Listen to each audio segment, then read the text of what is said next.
live. I'll write it and we'll do it live. And thing sucks. Don't you know, pump it up. You got to pump it up. Don't you know, pump it up. You got to pump it up. Right here. Don't you know, pump it up. You got to pump it up. Don't you know, pump it up. You got to pump it up. Don't you know, pump it up. You got to pump it up. Don't you know, pump it up. You got to pump it up. Don't you know, pump it up. You got to pump it up. Happy Wednesday, fan-led Wednesday. That's right, Matt Kirby. We're back at noon, changing it up a little bit. If you guys were on the show on Monday, you heard us talk about it. Switching things up for fan-led Wednesday. Normally we do it at 6 p.m. Today we're going to do it at noon and give it a shot and just see what the turnout is like. Obviously, this is your opportunity to run the show. If you're in the comments, if you're watching right now, get a question in. Trent, usually the way this works is, there's usually, 250, 300 comments during a fan-led Wednesday. Maybe 100 of those are questions, and I get to, maybe 10 or 15 of them? You're like 20 minutes behind half the time. Yeah, it's fantastic. I'm usually quite behind on it. But again, that just speaks to how active it is and how great the participation is. So if you guys have a question, a topic, something you want to tackle, today is the day to do it. And we're going to talk Cade McNamara at Iowa. We're here to talk about it. Just whatever. What happens if we win out, huh? I think that's what a lot of people are thinking in this Michigan fan base. What happens if Michigan wins? There's nobody thinking that Michigan's going to win out, right? Do you think there's anybody in the fan base? Somebody there. There's at least one person alive on this planet thinking, hey, Michigan's going to win out. We know, Matt. We know Matt Kirby. Listen, Matt Kirby is our resident Cade McNamara defender. Matt, we love having you here. Good to see you, Sherry, Lydia, as always, and CJ. Good to see you as well. So, look, here's what I'm going to do. I'm going to kick this thing off. Like I said, if you guys have questions, if you have topics, something you want to tackle, this is a big week, I think, for the Michigan football program. This is a big week for the season overall. I think early on when you looked at this schedule and sort of how we thought things were going to go, we looked at that Texas game, at least I know I did, as a fork in the road for how this football season was going to go. And I didn't necessarily think that Michigan had to win it in order for things to go well, but they had to look competitive. They had to look like they belonged. And then obviously we saw what the result was, and it didn't look good, and Michigan wasn't very competitive. But Trent, I'm curious, when you look at this matchup with USC and everything that's at stake, and obviously Michigan has made the switch now at quarterback, it sort of feels like a reset button has been hit on this season. So do you think USC sort of represents that fork in the road that maybe we thought Texas was going to be? I do. You hate to talk about this in game 4 of the season, but I feel like we're almost at a point where this is a must-win game for Michigan. You've already got one loss. We've talked before. We think that you can have 2, 3, possibly 3 losses to get into the college football playoff. Well, if you drop this game against USC, you have to win out if you want to have a chance to go to the college football playoff. You win out, you got to beat Oregon, you got to beat Ohio State, you got to beat Washington. So this early in the season, it's at home. You have a new USC team coming to town. And yeah, I feel like this game now represents what Texas represented week 2, and Michigan, they got to find a way to win this game. 100% agree with you. And Scott Ryan from the Facebook page, he says the same thing. This game is bigger than the Texas game in his opinion. And I completely agree. And, for the reasons I said leading into the question is that it does feel like with the change at quarterback, there has been a reset on this season and people are looking at it and saying, okay, who is Michigan with Alex Orji behind center? Now, can one guy change all the things that needed to be changed? No, but I think it's a really good start in terms of getting more out of this offense than what we've seen, and that's what Michigan's going to need. But I agree with you, Trent. Like this game, the outcome of this game is going to determine Michigan's playoff fate. And you talked about it, that with this conference and with the way the schedule is lining up, if you drop this game, you're looking at games still at Washington, against Oregon, and at Ohio State. As much as I love the Michigan football program, they're not going 3-0 in that stretch of games. And so you lose this game. Can you get into the playoff as a 3-loss team? you got to see what happens elsewhere. But I mean, I think chances are slim to none that Michigan gets in at 9-3. And I think that for that reason alone, I agree, Trent. You hate to say that in week 4 of the season, but this is where you at. When you lose a big non-conference game against Texas, and now you've got USC to open the conference schedule, and you still got Washington, Oregon, and Ohio State sitting out there. If you lose this game, it doesn't really bode well for Michigan's chances to get into the playoff, which I really think is what this is all about now. And we've talked about that before, that obviously you want to beat Ohio State. You would love to get to the Big Ten championship game and be able to win that. But with the way things are structured now, the name of the game is get yourself into the 12-team playoff, give yourself a chance to win it all. And I think that that's what fans are expecting from Sherrone Moore in Michigan, even with all of the turnover that happened during the offseason. Let me ask you that before we get into some of the fan questions that are coming in here, Trent. But now that we've seen this team through 3 weeks, I mean, do you think that's still a fair expectation for the University of Michigan? Is that, look, it's 12-team playoff or bust for this program, and that's just how it's going to be moving forward? I mean, I think it was when the season began. I've talked about it before. You're coming off of 3 straight playoff appearances when it was a 4-team playoff. You add 8 teams to it. It should be the yearly expectation at Michigan is you should be able to get into that 12-team playoff.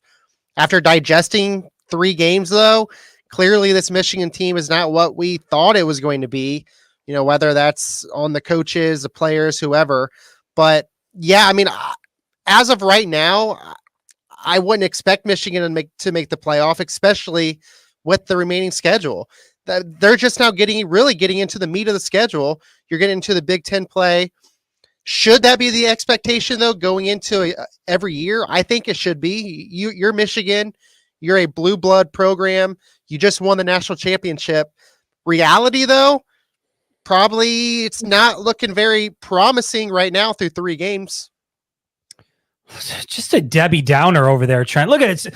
Haven't even played the week 4 game, and Trent is already writing off the Michigan Wolverines as a team that's not going to make the playoff. That's just... Chris, are they going to win out and win the whole thing, man? Are they going to win the Natty this year?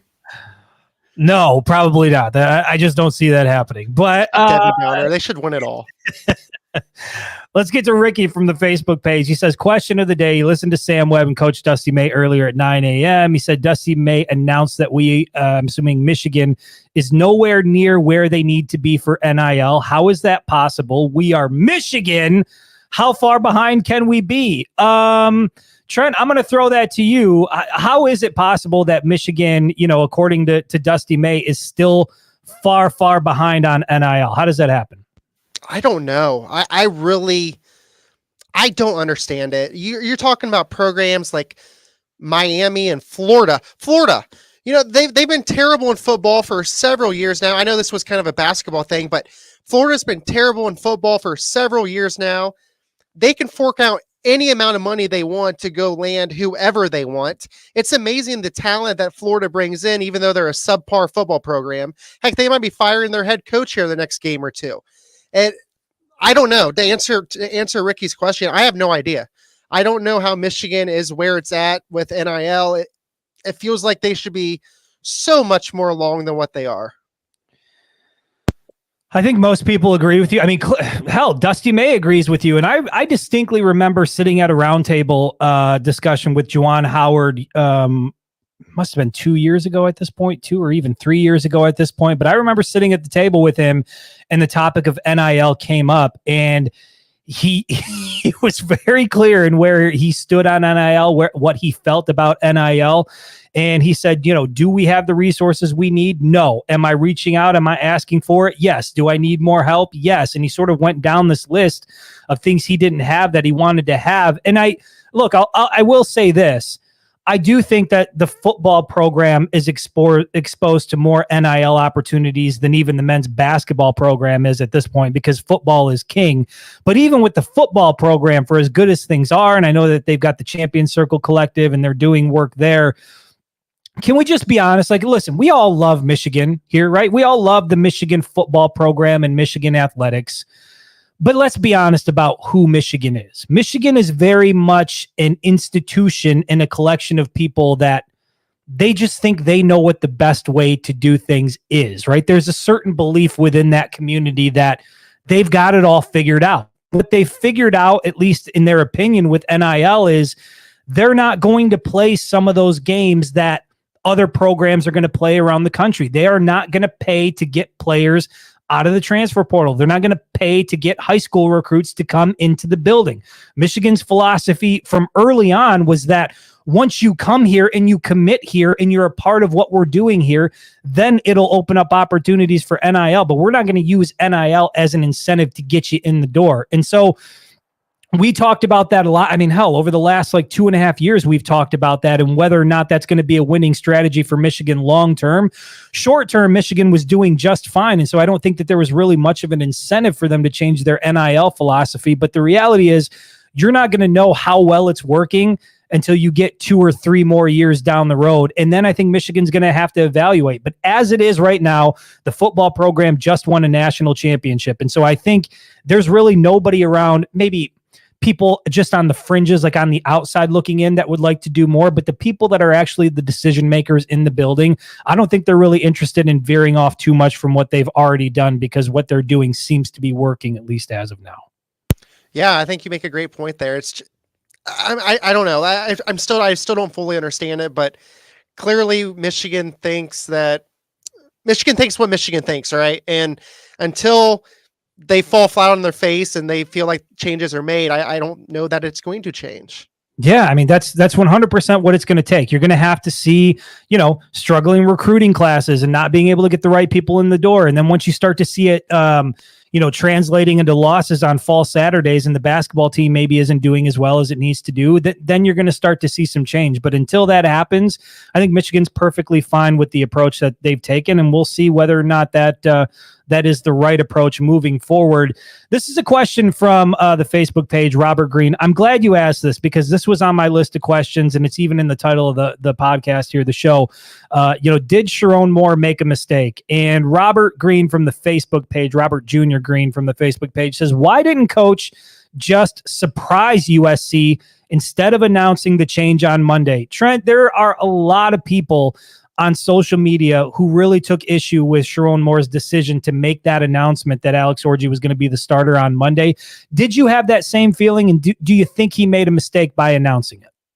I don't have a problem with it, and the reason why I don't, I know that we're kind of used to Jim Harbaugh and the way he did things. If Harbaugh was the head coach, it's hard to believe he would have announced it. It probably would have been a Saturday at 3:29 p.m. decision that people would have realized what was going on. But I mean, the way things leak out now, there's insiders that have sources inside the program. It would have been released. It doesn't matter if it would have been Monday, today, or Wednesday. It would have been known that Alex Orji's running with the ones, and then it still would have been released. USC would have known about it. It's how it works in today's college football. And I think Sherrone Moore wanted it out there because Alex Orji is going to get all the reps with the one. And if he doesn't say it, again, somebody else is going to say it, whether it's Sherrone Moore or an insider. So in the grand scheme of things, I think that's kind of how it operates inside most college football programs. That Michigan didn't operate that way when Harbaugh was the head coach. I think you're 100% right. Somebody somewhere would have leaked it. We would have been talking about it. And then, the questions swirling around, players would have been asked about it. And they already were asked about it on Monday, and they weren't even aware at that point because they hadn't had their team meeting. And I know, again, some people wanted to make a really big deal of that. That was further evidence that Sherrone Moore was dropping the ball. We talked about this before we went live. I love, obviously, Michigan athletics. As I said, the fan base, I mean, there's a portion of you in here right now that are very near and dear to my heart, but can people just stop complaining about every damn thing that Sherrone Moore does? We haven't even played the 4th game of the season yet. People are already saying, he shit the bed. We got to get rid of him. This was an awful hire. He announces Alex Orji on Monday. Terrible. There's no leadership in the building. Trent, what? Help me make sense of it. Is it really just because of the loss to Texas that everybody is the way they are? What is contributing to this? Yeah, I think that's what it is, right? They lost their biggest game they played so far. They've looked kind of subpar in the other 2 games. Nothing's working the way it was supposed to work. Who's the head coach? Sherrone Moore. He's going to get all of the blame, and that's how it's operating right now. It's just exhausting, man. There are some people who just want to be, I feel like truly want to be miserable in this fan base, and they're looking for every excuse to do it. And it is exhausting. But Robert, to answer your question, I mean, look, I think that there's some validity to that. You know, the element of surprise, and Trent had mentioned it, it probably would have gotten leaked before Saturday anyway. But here's what I would say. Would it have, you know, still kept a bit of uncertainty in terms of how USC is going to plan for Michigan? Sure. But I think that they were already planning for Alex Orji anyway. They know he comes into the game. They know what the style is. And honestly, there's not a lot of film on Alex Orji. So what are you going to study? Like 6 reps this year and, you know, 7 passing attempts throughout his 3-year career. There's not a lot of film on him. And honestly, I know a lot of people want to criticize Sherrone Moore for coming out and saying it. I give him props.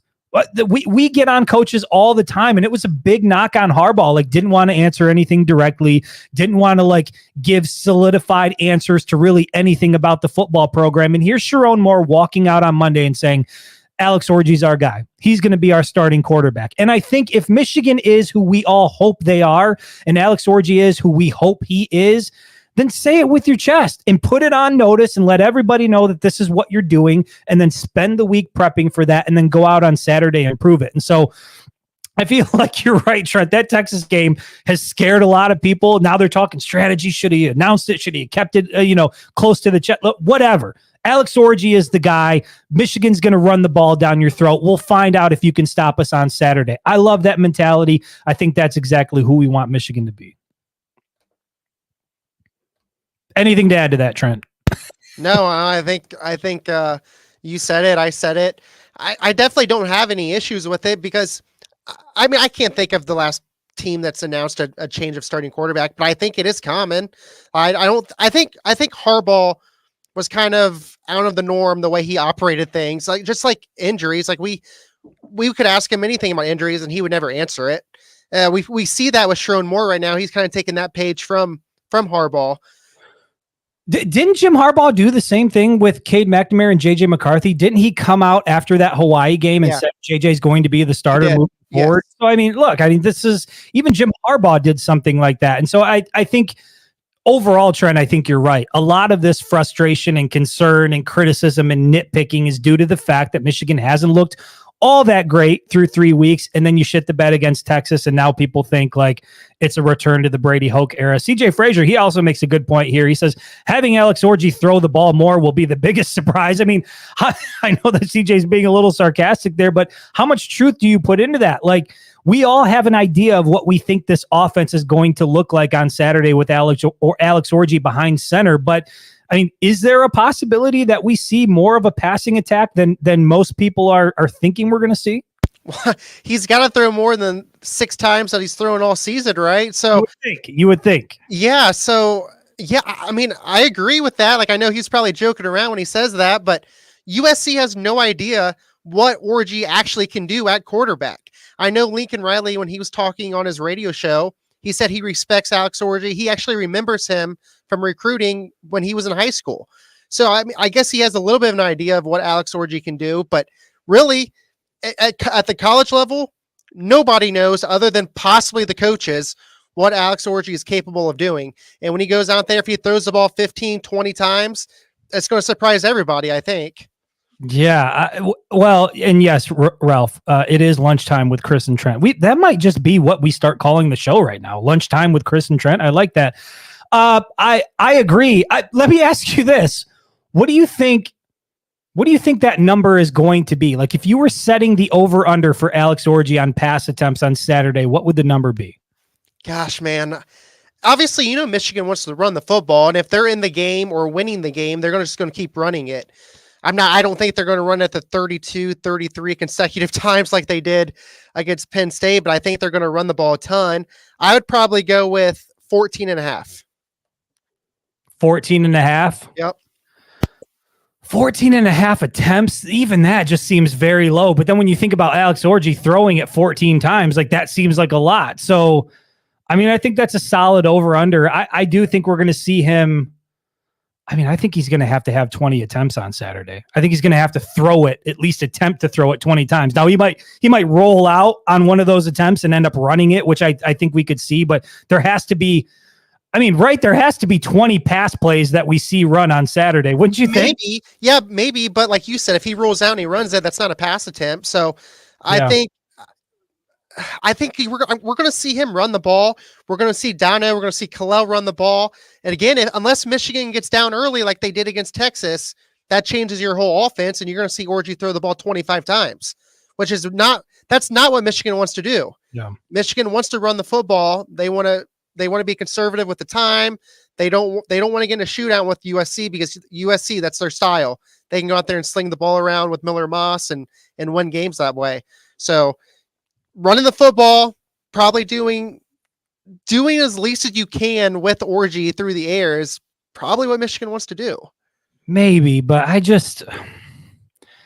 and I get it. If you look at the way he's been used, everything points to and indicates to the fact that Michigan doesn't want him throwing the ball much, which really begs the question, then why is he number 2 on your QB depth chart? Why was he right there in terms of, potentially being the starter? Like, somebody can be phenomenal with their legs, but if they are a quarterback and they can't throw the ball and you don't trust them to throw the ball, then you probably should just make a position change at that point.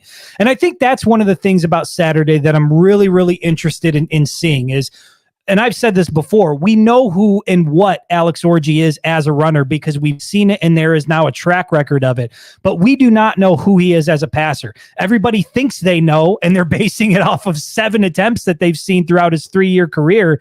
But if we based, Davis Warren on 7 attempts versus 73 attempts, then I think we're having a much different conversation, even about Davis Warren. And so the sample size needs to be bigger. And I'm hoping that Michigan, I don't think it's going to be balanced. We're not going to see 50-50 out of this Michigan offense on Saturday. We know that. But I think he's got to have 20 passing attempts, in the tool belt there on Saturday to give Michigan a chance. Put it this way. If Michigan, again, unless they're down a bunch of 2 scores and they've got to catch up, I'll be shocked if we see 20 pass attempts from Alex Orji. I'll be shocked. I think that's where it needs to be. CJ Frazier just coming off the top rope with the racism here. He's blaming NIL on a bunch of old white dudes. I'm older. I'm a white guy. I take a little bit of offense to that, but honestly, you're probably correct there in your reasoning. Dylan from the Facebook page, he says, is Trent's bathroom fixed and working well? I'm still curious about that. Never forget 2 weeks ago, that noise when the man was working. Trent, that was longer than 2 weeks ago, wasn't it? It feels like it was it feels like it was 2 months ago at this point. You had a massive leak. I mean, I see you're not on your floaty anymore. Everything seems to be fine. We don't hear any construction going on. Yeah, well, that's good. My 2-year-old's upstairs playing around, though, so if you hear any loud noises, it's probably him doing something. Probably just going to be the kid. Lydia from the Facebook page, she says, I felt like the day Jim announced his departure, I knew this was going to be dramatically different. I just enjoyed being the champs until the first game when my gut told me an entirely different season was dawning. Love my team, but this was never going to be a big season. I don't know that you're going to get too many people that push back on that. Trent, did it set in for you? Was it the first game against Fresno State where you stepped back and you thought, okay, maybe this isn't going to be the team or the season that I thought going into it? At what point in time did that hit you? Did you wait until Texas, or did you know week 1 that, okay, this might be a little different than we thought? No, I mean, I came into the season 10-2. I thought they would definitely get 10 wins, honestly. But watching that first game, my expectations definitely had to come down a little bit. You could tell, but I mean, mainly because of the offense, right? Like, we were used to JJ McCarthy. I thought Alex Orji was going to start the season. I didn't think he'd be nearly as good as JJ, but I thought he would be respectable. He could throw the football, move the chains type of thing. I thought the defense would still be Michigan defense. And we definitely had to lower our expectations after that first game. Yeah, I think that's fair. Brandon from the Facebook page says some of the people are acting, the way that they're acting is reminiscent of 2020. Yeah, that was not a good year for Michigan football, not a good year for Jim Harbaugh. In many ways, people thought that was the end of the Harbaugh era, and then obviously things changed dramatically in 2021. But thanks to Connor Stallions for that. Brian Petrosky from the Facebook page. Good to see you, Brian. He says, Michigan fans are thieves of joy. Yeah, a lot of them are. Some people just live to complain, and that's we talked about that before we went live. Is it just a Michigan fan base thing, or do you see this elsewhere in college football and we're just not really paying attention to it? Trent, you seem to think that that's a byproduct of some of these bigger programs that are out there. If they're not performing at an elite level, like I didn't see it, but I got to imagine that Georgia's 1-point win over Kentucky didn't really go well, right? No. And I mean, put it this way. I live in Ohio. I'm around Ohio State fans all the time. They're the same way. I mean, they're not happy unless Ohio State's winning by 50 points. They're going to find something to complain about. And I think it's that way with all your major programs. Alabama's the same way, I'm sure. Oregon's probably the same way. Georgia's going to be the same way. And unless your team's winning dominantly every single game, I think you're going to find something to complain about if you're that type of a fan. Yeah, 100%. CJ says over under 18 passes. Darren says he'd be conservative at 10. Keegan from the YouTube page says he thinks he's going to be 8 of 13. Orgy will throw the ball. This is John from the Facebook page. No more than 12 to 14 times. Michigan by 10 points. Still some confidence there in Michigan getting this thing done on Saturday. Still want to go through this. I mean, this is a good point by CJ, and I think that, or I'm sorry, by Darren from the Facebook page. And this is obviously one of the big reasons why Michigan made the switch at quarterback in the first place was, yeah, they needed a spark and they needed some guy who could do different things. But ultimately, you can't throw 3 interceptions in a game. You can't throw 6 interceptions over the first 3 games. And I said this on Monday, but those 6 interceptions lead the Big Ten. The next closest is Michigan State with 4 interceptions on the year. But Trent, take the interceptions out of it because we know Michigan can't afford to turn the ball over. If you're turning the ball over, that is a recipe for success. But what do you think the metric on Saturday is going to be? That one stat where you can look at it and you can point to and say, if Michigan wins that battle, if they do well there, I think they're going to win the game. Take the turnovers out of it because we know how consequential those are. What is that other thing you would point to and say, if they can win there, they'll win? So you're saying I can't say the turnover battle? You cannot say the turnover battle because I think, look, if Michigan's turning the ball over, right, we all know that that's a recipe to lose the game. Not a high amount of confidence that you're going to win on 3 interceptions against USC. So let's take that out of the equation. What's that other one you would point to and say, they can win that battle, they'll win the game? I mean, I think you'd have to say the time of possession. I think for Michigan, again, they want to run the football. That's their offensive identity, smash mouth football type of recipe. And if they're controlling the ball for 35, 37 minutes of the game, if not more, I think that speaks volumes to how they're moving the chains methodically, probably going down, finishing a drive with a touchdown or a field goal. And then obviously USC's offense isn't going to be on the field as long, which is what you want, especially when they have that high power attack. And if you're Michigan, if you're going 3 and out and you don't have that time of possession, that speaks badly for that Michigan offense.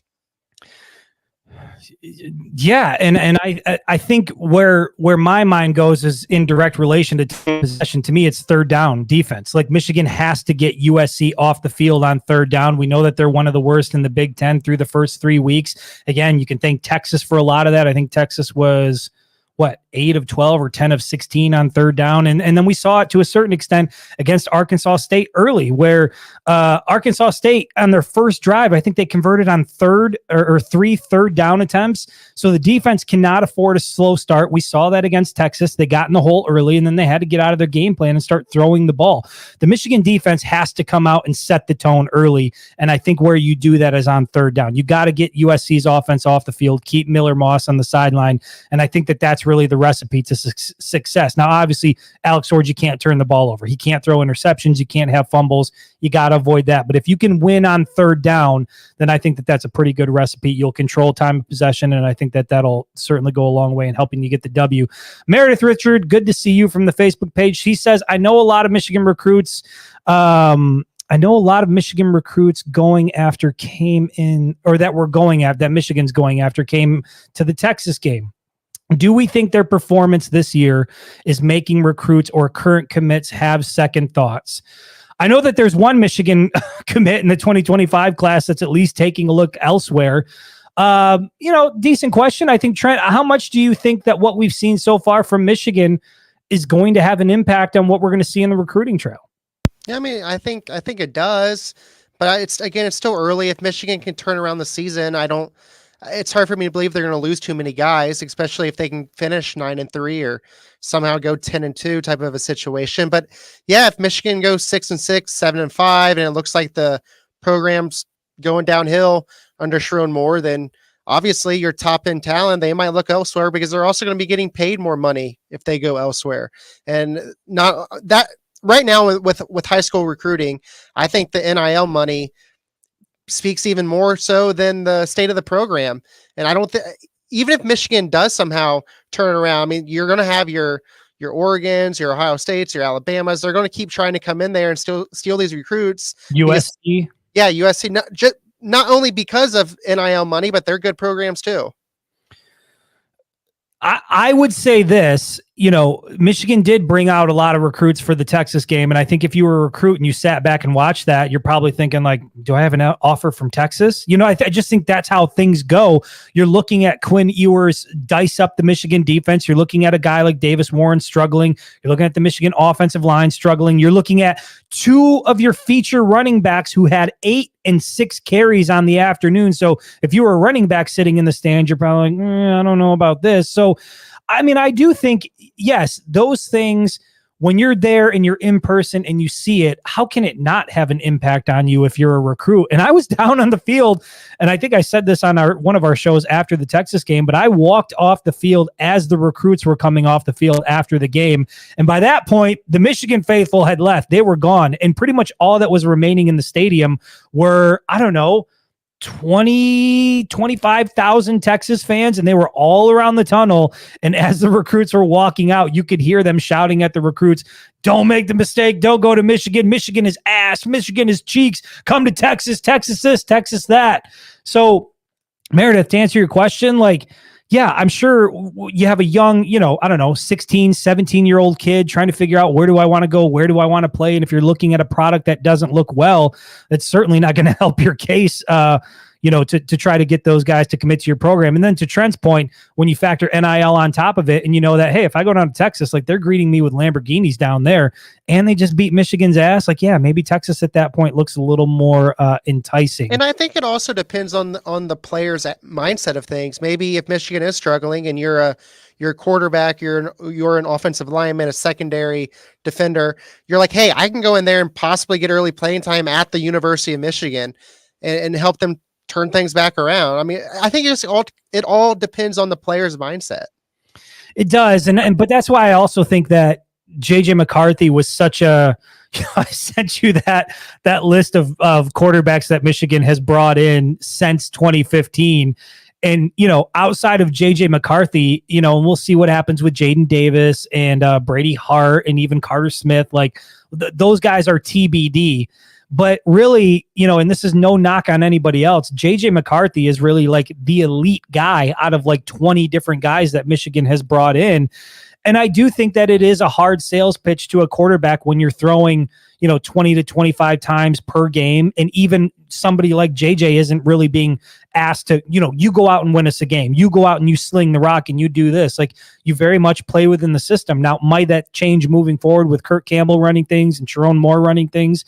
Maybe, but we've seen this now from Michigan for a long time, that the quarterback, but Jake Rudock can do well in this system. Cade McNamara can do well in this system. We'll see what Alex Orji can do. And Davis Warren, I think if other things were working a little bit better, he would have done well in a system like this. So, it's the reason why you're not getting a guy like Dante Moore out of your own backyard. It's the reason why you're not able to get a guy like Bryce Underwood out of your own backyard, because these guys are looking at other programs where they can not only go put up big numbers, but they can go get a big bag along the way.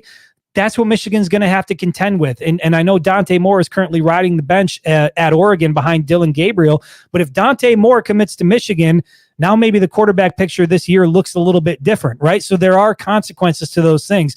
And sure as hell, if Bryce Underwood goes out and balls down at LSU, people are going to be wondering, if Michigan had done things a little bit differently, maybe the program looks a little bit different. But, you can go down a rabbit hole there. Bryce Underwood, he's openly said that he wants to win a Heisman Trophy, and he fully believes if he goes to LSU, where he's going, that he can put up massive numbers. Look what Jaden Daniels did last year at LSU under Brian Kelly. So it's definitely possible. And Dante Moore, I think it's kind of a bad look on Michigan because they threw all their chips in his basket and they still couldn't bring him here. Yep. And so you wasted that whole cycle 2 years ago on trying to get him to come to Michigan, where he ended up going to UCLA. So where you could have possibly gotten somebody where you could have inserted him this year, if you go get another high level. I don't think there's any question it would have been Dante Moore this year, right? I think absolutely. Recruiting cycle stacked up. JJ would be gone, and this would be Dante Moore's time. Right. And now instead of it being a guy like Dante Moore, it's like, well, is it Jack Tuttle? Is it Davis Warren? Is it Alex Orji? I mean, Orji and Denegal came in the same recruiting class, and ironically, Denegal was rated. He was like one of the top 20 quarterback recruits in that class.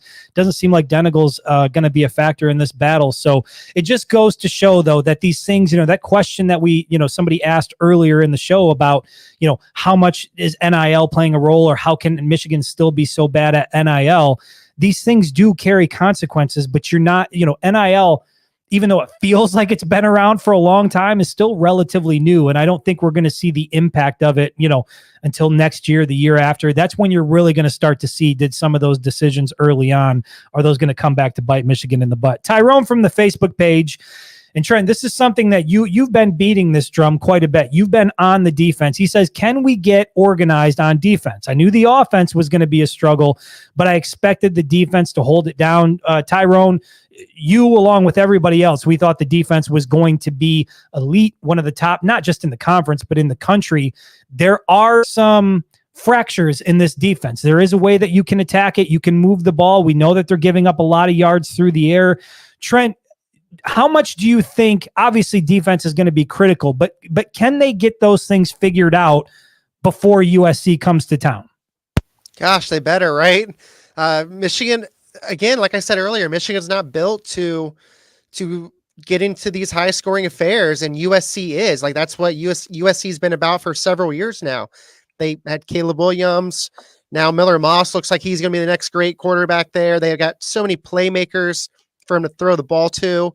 So yeah, Michigan's got to get something figured out. Wink's got to put his players in a good position. And then, like I've been saying, your star players, they have to perform like star players. Your Mason Graham, your Kenneth Grants, they've got to wreak havoc. Yeah. And then your guys, your linebackers, they have to play better. Jayshon Barham has not been what everyone thought he was going to be. Ernest Hausman, until this past game, he really hasn't looked that good.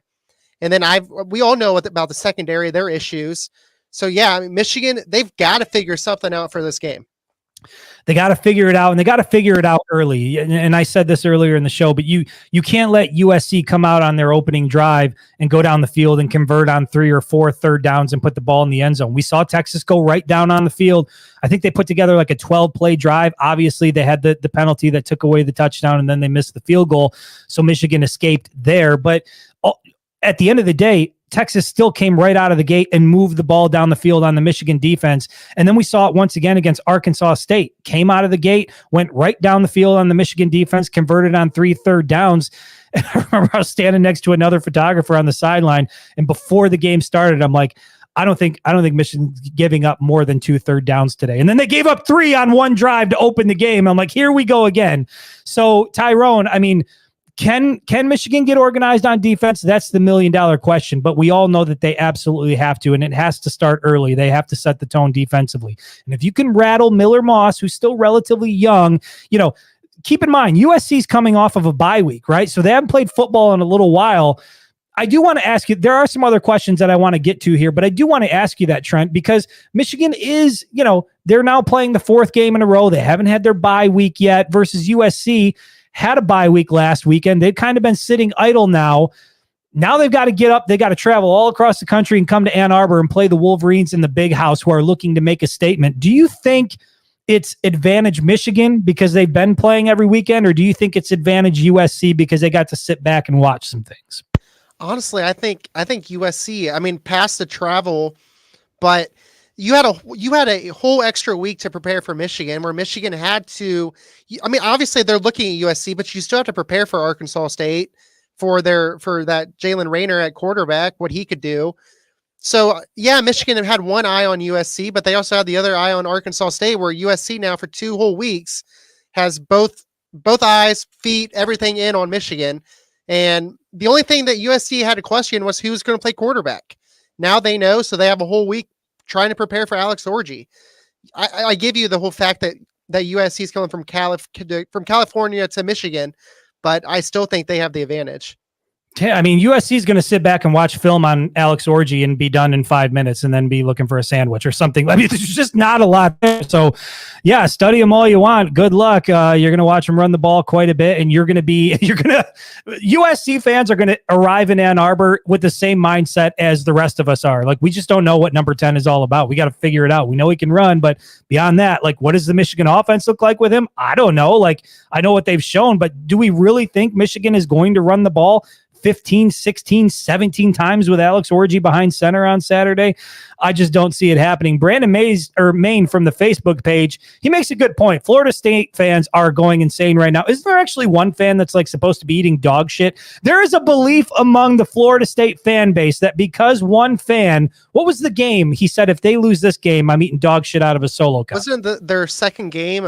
Boston College, was Boston it? College, yeah, Boston College. Right, so a Florida State fan said, if Florida State loses against Boston College, I'm eating shit out of a red Solo cup. He did not eat shit out of a red Solo cup. People have like found this guy. They know who he is. They are going after him.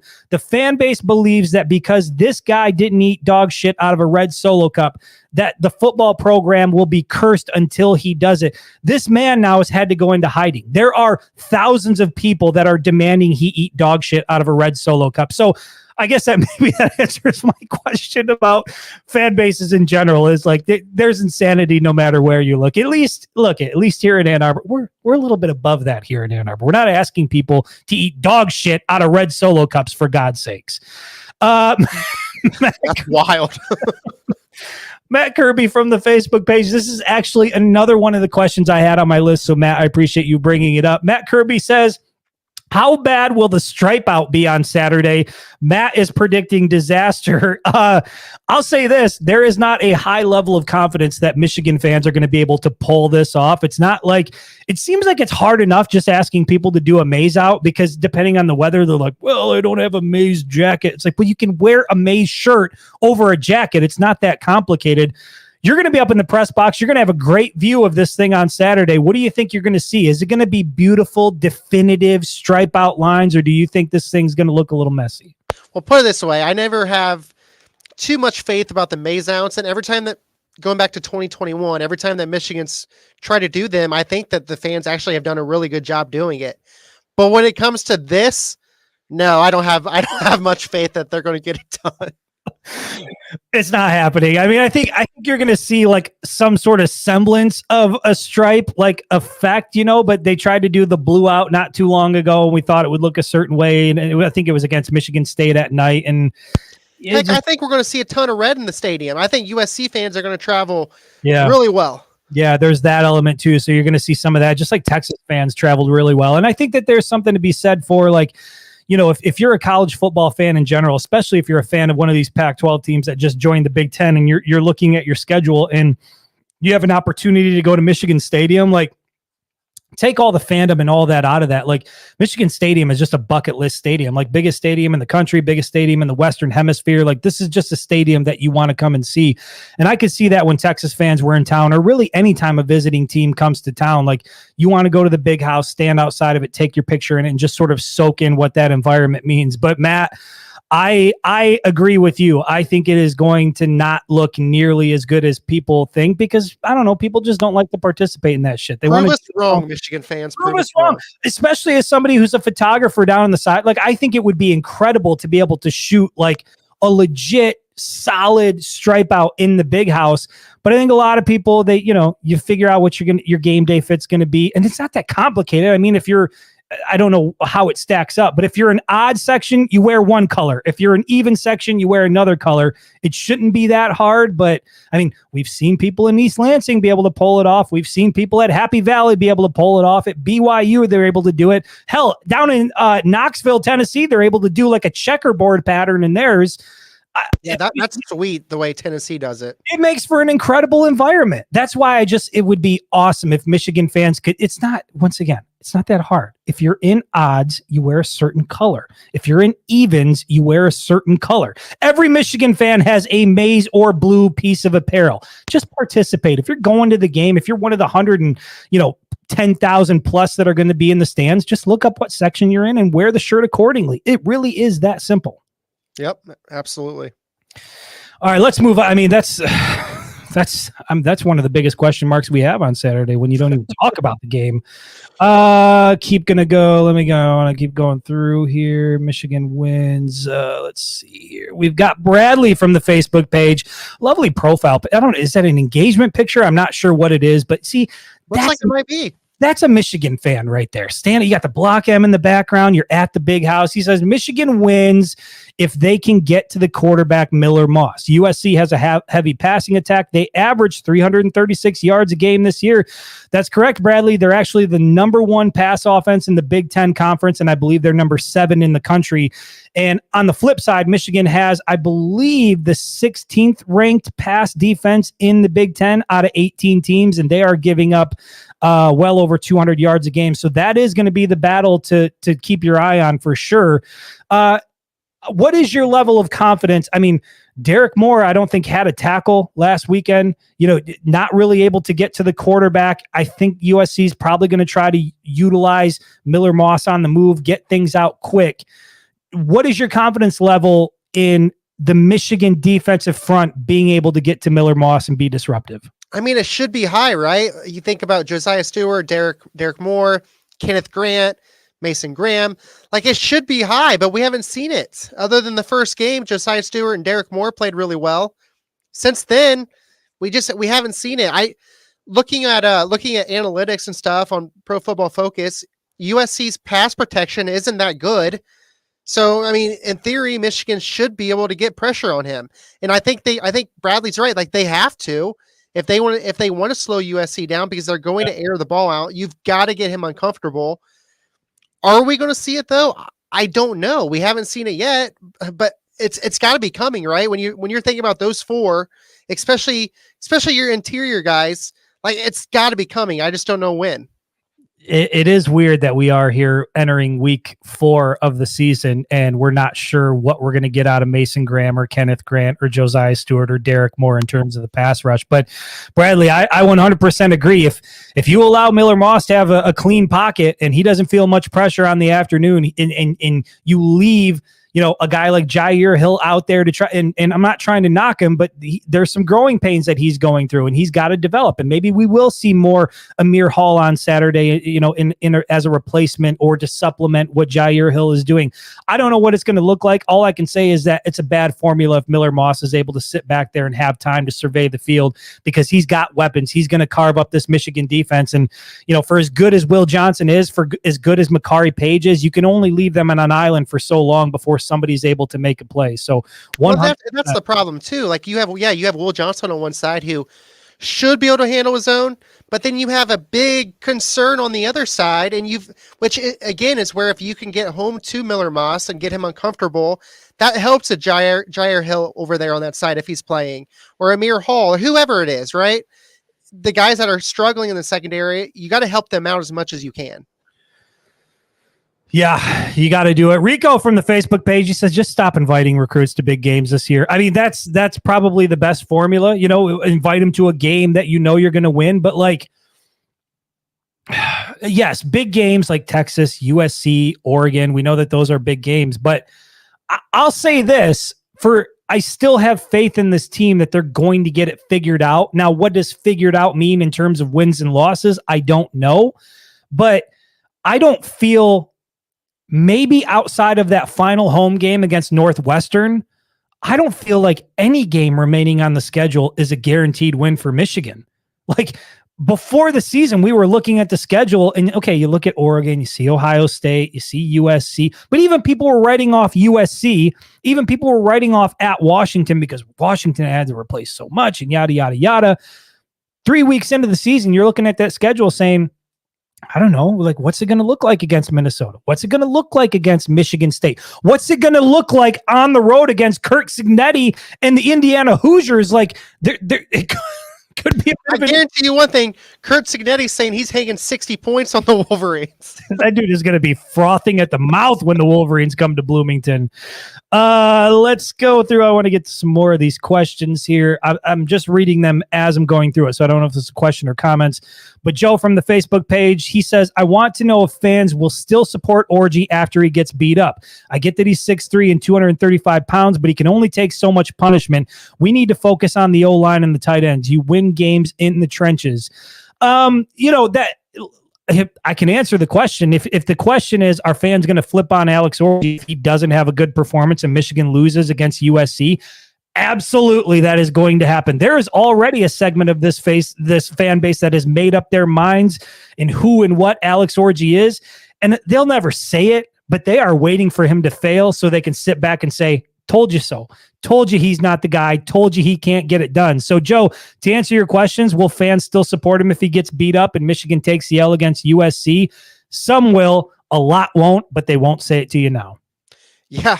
I mean, we've seen what happened with Davis Warren. Granted, he hasn't played all that well. Now you're going to get Alex Orgy. If he completes, 40% of his throws, he throws an interception too, just doesn't look very good throwing the football. Where's Jack Tuttle? Where's Jaden Denegal? Where's Jaden Davis? It's going to be the next guy in line, right? And then if that would happen and they fail, the next person, it's going to just keep happening until Michigan finally gets a good effort from the quarterback. Yeah, and I mean, look, that's the business you're in. I think at this level and with a program like this, and we saw it with JJ McCarthy. JJ McCarthy was the beneficiary, and I'm not saying that he didn't earn it because this guy I'll never forget that play in the Rose Bowl, that toss back from Donovan Edwards where he had to catch it, turn, and throw it and hit Roman Wilson in stride after taking a big hit. Like, there's not a quarterback on this roster that can make a play like that. JJ McCarthy was an exceptional athlete. But when you look at the team overall and guys that were critical to Michigan's success, I mean, you look at JJ McCarthy, like, he gets a lion's share of the love, right? He's like the golden boy. He's the guy that meditates under the goalposts. Like, when things are going well and you're winning at a high level, that is the benefit of being the quarterback, because you're going to get all the love in the world. But when it goes south and things don't look the way that it's supposed to look, that's how you're going to have the reaction to Davis Warren. And if it looks that way on Saturday with Alex Orgy, you're going to get the same reaction there.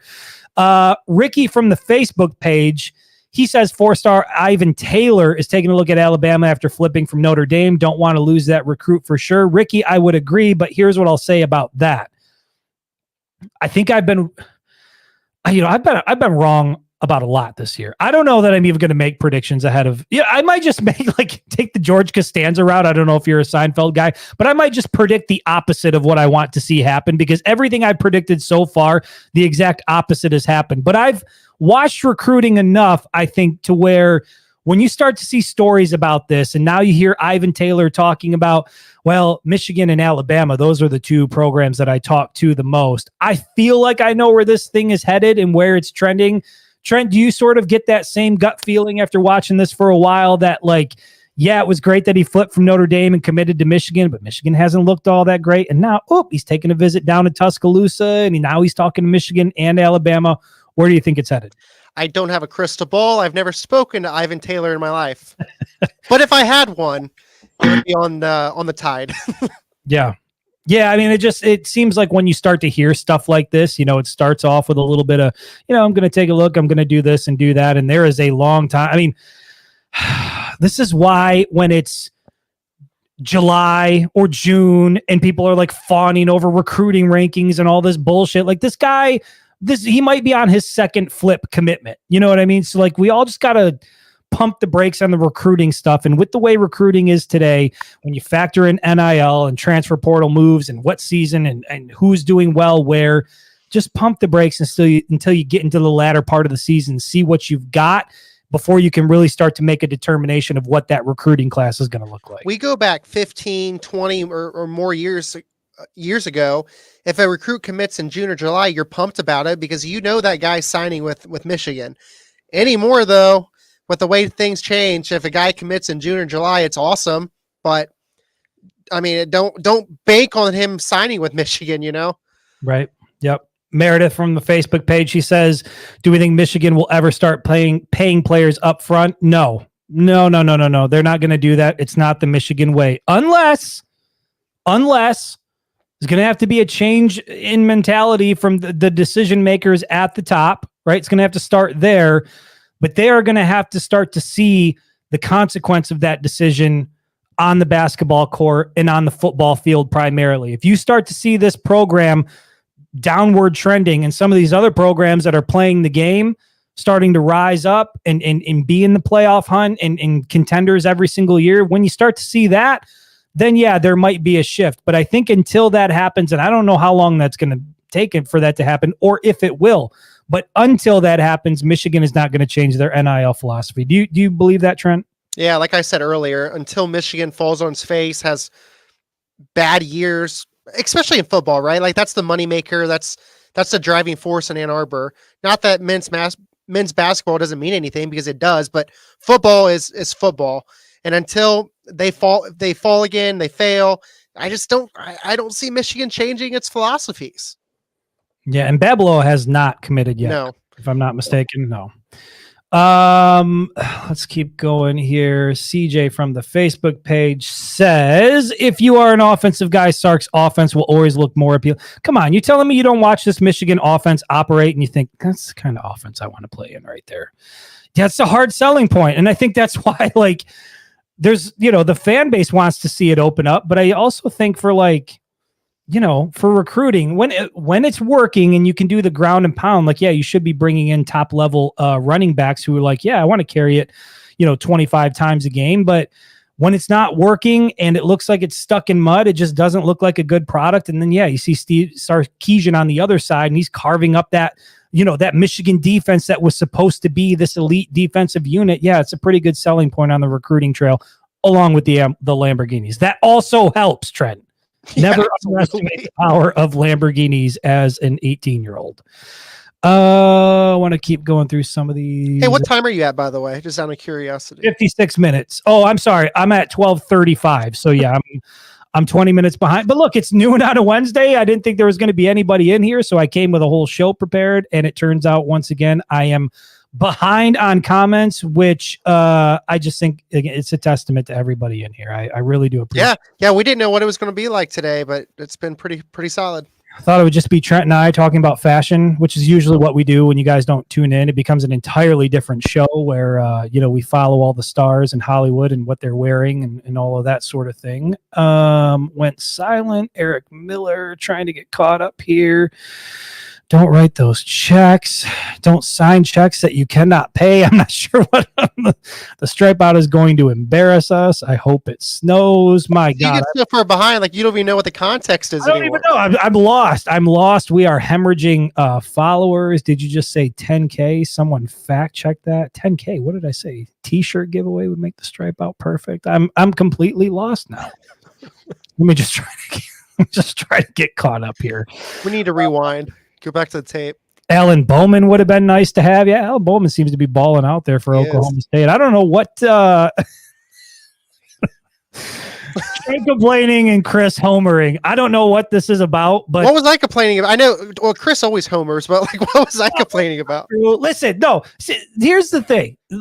People take it as when you're not a dickhead and when you don't want to just like shit on things like, oh, you're just being a homer. Like, if things don't look good, I'll admit they don't look good. And I think I've said things don't look good, but also like, I just think there's a certain way to approach it where you don't have to be a complete asshole about it. But then again, different strokes for different folks here. Screw you, Ralph.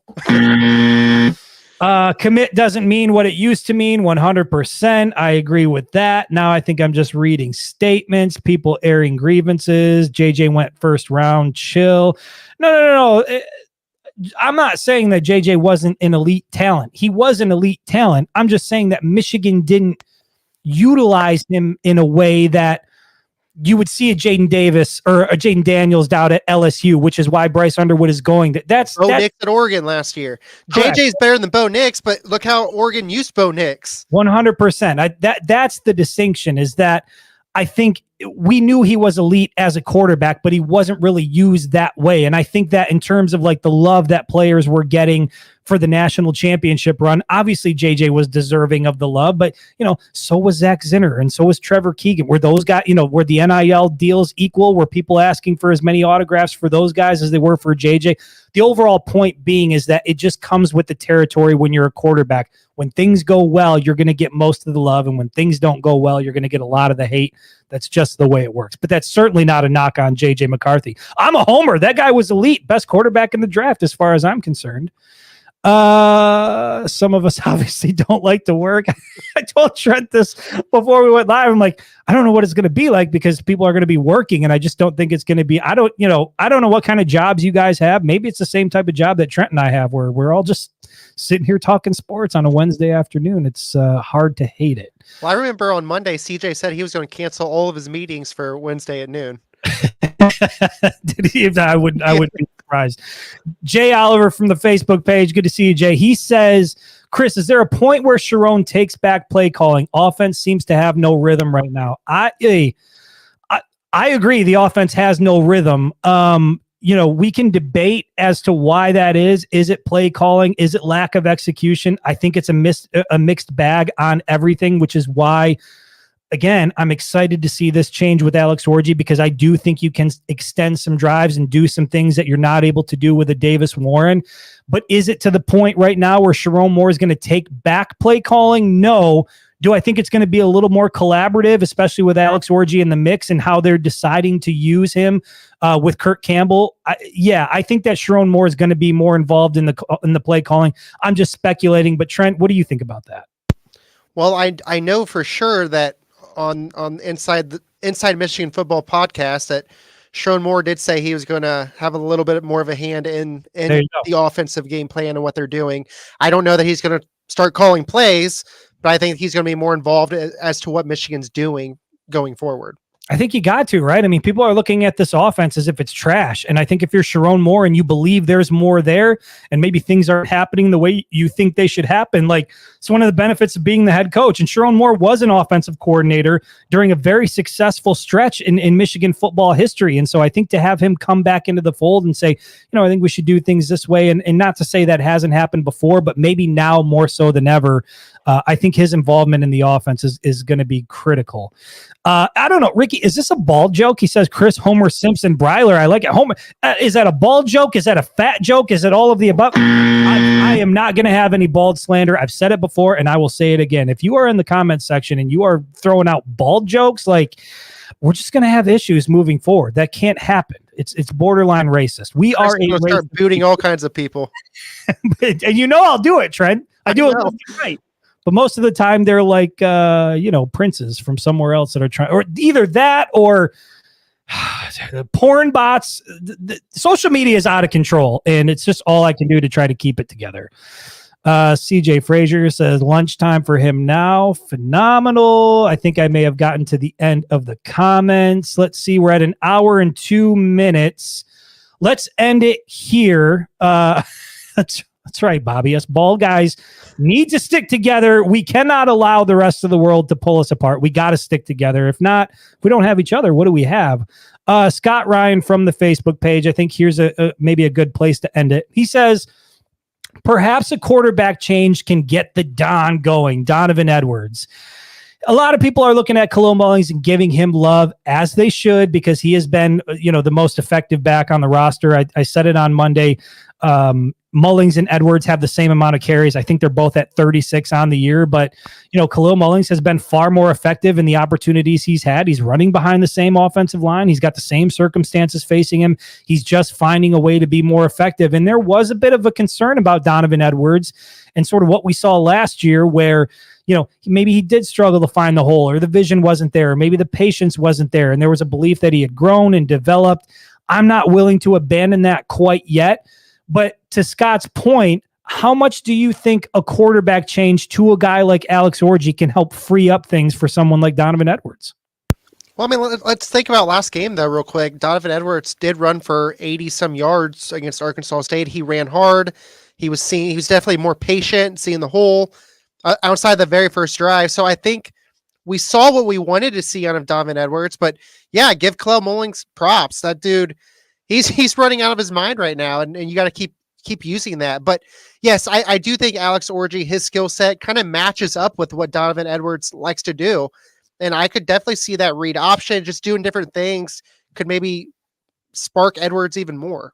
Yeah, 100%. And I think the thing that we know with Donovan Edwards is that, he is a guy that like you got to get him into open space. And if he can have space to create, that's where he can be effective. And I think one of the best ways you can create space for him is to have number 10 on the field with the risk of maybe he's going to pull it and he's going to take off running. And now you put a defense on their heels. And I've said this when I was making the case for Alex Orji, you're giving them something else to think about, something else to have to worry about. They can't key in on Khalil Mullings. They can't key in on Donovan Edwards. They're not quite sure what you're going to do because you're a true dual threat guy. And I think if Michigan allows Alex Orji to play that way, I certainly think it's going to free up things for Donovan Edwards and allow him to get the big plays that this offense is going to need from him. They need those big plays from Donovan Edwards to get them from where they are to where they want to be. So really hope to see that on Saturday. Rico says no predictions. Nope, we're going to save that for Friday, Rico. We're going to do our predictions, score predictions. We didn't do it last Friday because it was Arkansas State, and it was like, you know what? Nobody really gives a shit. Let's just spend some time with our families. But now we're kicking off conference play. We got to get back on track, and we'll be back on Friday to talk predictions, buy or sell. All of those segments will be back on Friday, and I believe we're going to be 6 p.m. if I'm not mistaken, right? So 6 p.m. on Friday. Trent, I only have one more question for you and for everybody else out there. What happens if we win out, huh? What happens if we win out? Could Saturday be the start of something great? Could Saturday be, another start to another epic run for this Michigan football program? Trent's predicting over 300 yards for Alex Orji through the air on Saturday. We're going to be back before it's all said and done.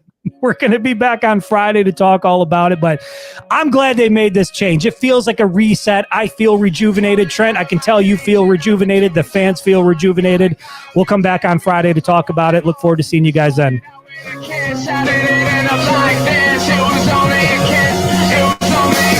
Not happening anymore.